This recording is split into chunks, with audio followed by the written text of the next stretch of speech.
Une libération immédiate et inconditionnelle. 7 mois jour pour jour après l'incarcération de Christophe Glaise en Algérie, voilà ce que réclament haut et fort les personnes rassemblées sur le parvis de la mairie de Lille. Sa détention arbitraire est évidemment pour nous inacceptable, mais nous l'avons déjà dit lors d'une Mai mission. 2024, alors qu'il réalise un reportage sur un club de foot, le journaliste sportif est interpellé, puis condamné à 7 ans de prison par la justice algérienne, notamment pour apologie du terrorisme. Dans l'Assemblée, des journalistes, des anonymes et des connaissances. Je suis une ancienne camarade de promo de Christophe, on était ensemble à Sciences Po Lille. Donc c'était important pour moi en tant que Lilloise de venir témoigner mon soutien à Christophe. Étudiant, Il est là. Christophe Glaise passe une partie de son cursus à Lille.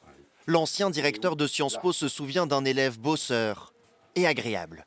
C'était un des étudiants, des très nombreux étudiants qu'on avait à diriger. Mais effectivement, je me rappelle, il voulait déjà être journaliste, donc ça fait partie des souvenirs. On avait un peu échangé autour de ces sujets-là.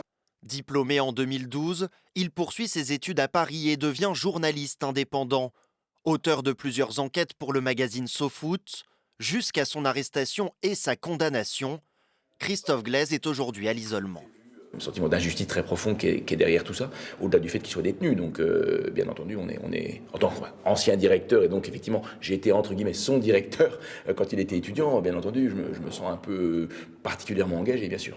Comme à Lille, des mobilisations ont été organisées partout en France à l'appel de Reporters sans frontières. Libération pour Christophe Glaise, ici maintenant, c'est le message qu'il faut porter à Alger parce qu'on sait qu'il est écouté et on espère qu'il sera entendu.